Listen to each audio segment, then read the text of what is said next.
Hi everyone, and welcome to my channel. My channel is going to be based pretty much on simple things that I like to do, maybe hobbies or stuff that I fix or repair.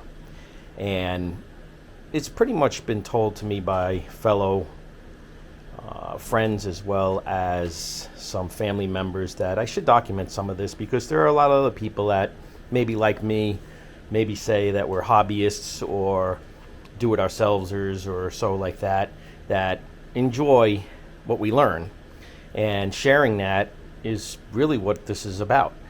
So this one category that I'm picking is something that I've been doing for maybe about a year, and it is not something that I intend to ever do professionally. So I want to say this up front because I'm not going to be a professional in this industry.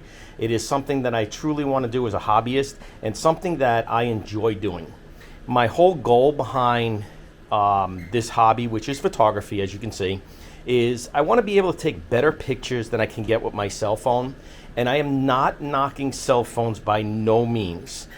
They take awesome pictures, and some things that I have learned with them is that when you are doing zooming of something at a distance, they do tend to maybe pixelize or become blurry and so on.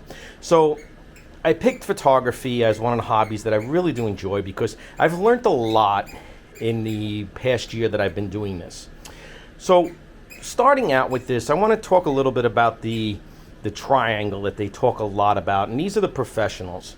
And there's so much information on the photography triangle that can be confusing, can be simple. It all depends on how you want to look at this. At the beginning, I struggled with it. I found it to be very confusing, but then I realized how simple it really is. So I'm going to start with this, and again, I am not by no means going to go after this on a professional level, so please understand that up front. I will say I have learned a lot from some really great YouTubers like Jared Polin from Frono Photos and Jason Vong and Mark Bennett, and these guys really know what they're talking about if you listen to them, and you can gain so much from them. So I highly recommend checking out their channels. But for for an amateur person starting out, the triangle can be a little struggling. So this picture that I have here, I really love this one because this is something that I got the most out of, and it really explains it pretty easily.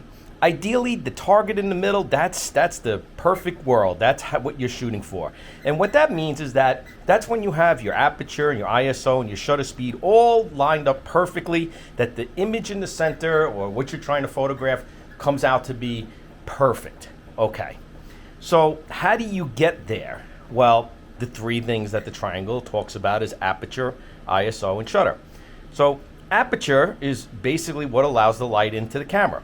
The lower the wider the aperture, the more light comes in, and you also get a shallower depth of field. Depth of field meaning the backing of the picture, the background of the picture, blurry or sharp. Okay.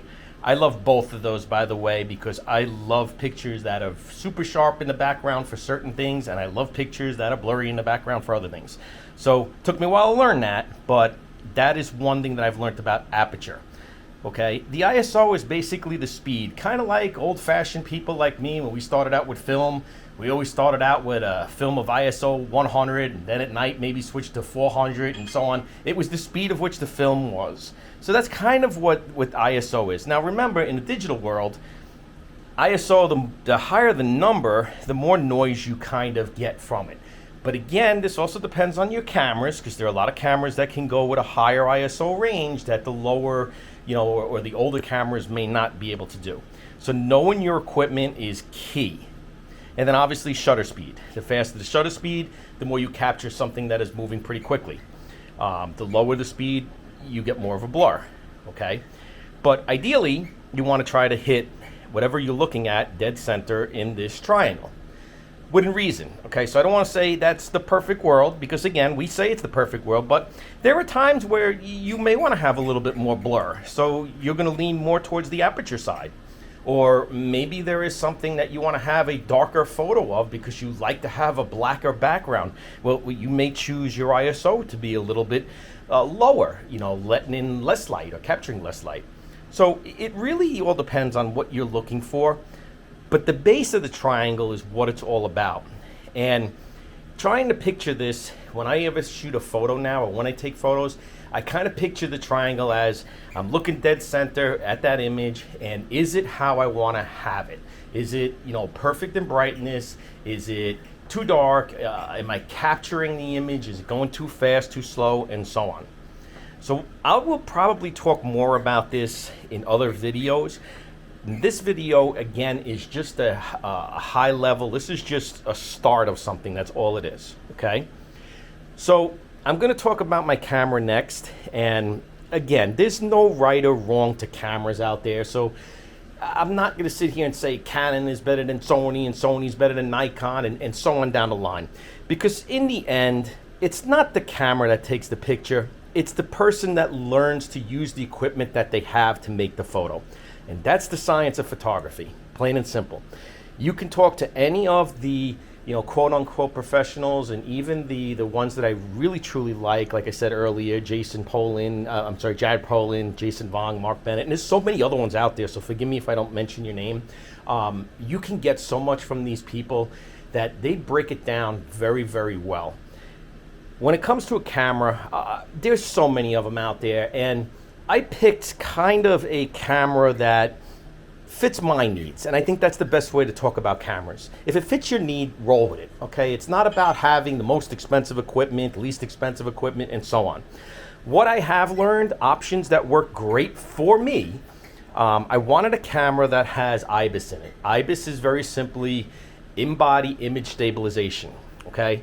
The reason why I wanted this in my camera was because I wasn't sure of what lens I want to put on it. And some lenses do have stabilization in them and others do not.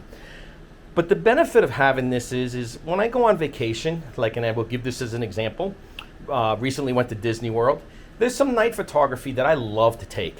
And having that stabilization helps so great when you're taking those dark pictures that you can actually take it a little slower or your speed could be slower or so on. And it really makes the picture pop by not having to worry about the shaking of your hand, okay?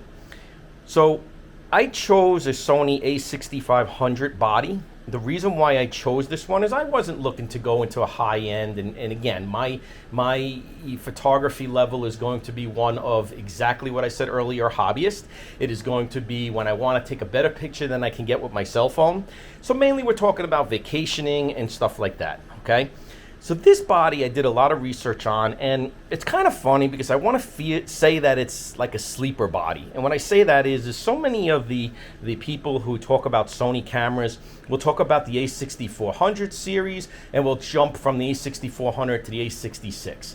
And they'll skip over the a65. I don't know why, okay? And it's very interesting. But the a6400, and I'm just touching a little bit on these cameras, does not have in-body image stabilization, okay? Is it a great camera? Yes, very good camera. Will not knock it. Again, the camera is just the tool. The person that learns how to use it is the one that creates the picture. That's my best advice that I can give to anybody. The a6500, like I said, kind of a sleeper. A lot of people overlooked it because of, maybe battery usage. They talk a lot about the battery being terrible on these cameras, and I will tell you, using a Sony battery in it, yes, it's not the best. I carry extra ones with me, but I did find some aftermarket ones that work phenomenal and actually come very close to even the newer cameras that are on the market today, like the a6700 and so on. This camera is also what they call an APS-C camera. The APS-C cameras are a smaller image. It is not a very small image. It is a smaller image sensor that is in the camera. But it is one that is very workable. And another thing that I liked about the APS-C world is the lenses are not necessarily very big and heavy. And that was something that stood out for me, because when I'm on vacation and I'm going to carry a camera around, I don't want to be carrying around something too heavy that, okay, maybe I may carry it for the first day and after that it's going to sit in the hotel room. So I chose something in this type of line that is somewhat lighter than the heavier cameras, but will do what I'm looking to do, which is take some awesome pictures and not necessarily use my cell phone for everything. And again, not knocking the cell phones, okay? So this setup, very simple. Again, I'm not going to go much into this because I will make other videos about this, but very simple A6500 body from Sony, and I threw on top of it a Sigma 18-50 lens that is a speed of f2.8. f2.8 is the aperture of the lens. It is the lowest opening that the lens allows for light to come in, okay?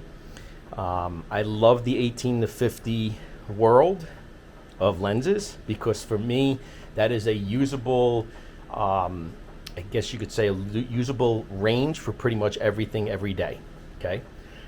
Another thing I will talk about just real quick, and again going back to the Disney trip, you don't have to have all of these lenses and stuff to carry around with you to purchase, that is.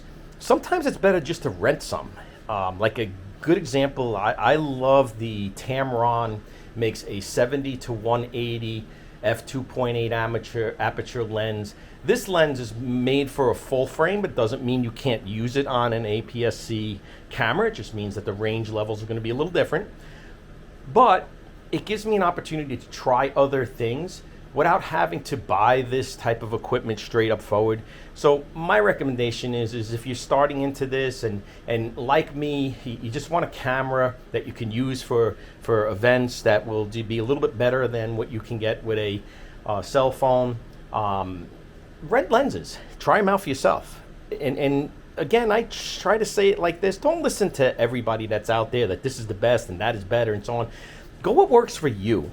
Because that, in the end, that's what photography is. It's a science. It's about what works for you. And what works for me may not work for everybody else.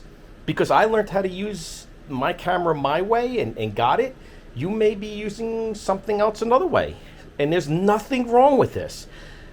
So, in the end, the big thing about photography is exactly how I feel and how I'm going to say this is the equipment gets you to getting that picture how you want it, but only if you learn how to use it correctly. That is plain and simple. So as I do more in this series, we'll talk a little bit more about this triangle, a little bit more about the camera setup, and so on in my next couple of videos. But I wanted this just to be a basic start out type of video. Again, I will never ever say I am a professional. This is more of a hobbyist, and my videos are more towards maybe getting people out there to do the same thing as me, being a hobbyist, and start out somewhere, start out slow, and really enjoy what you capture.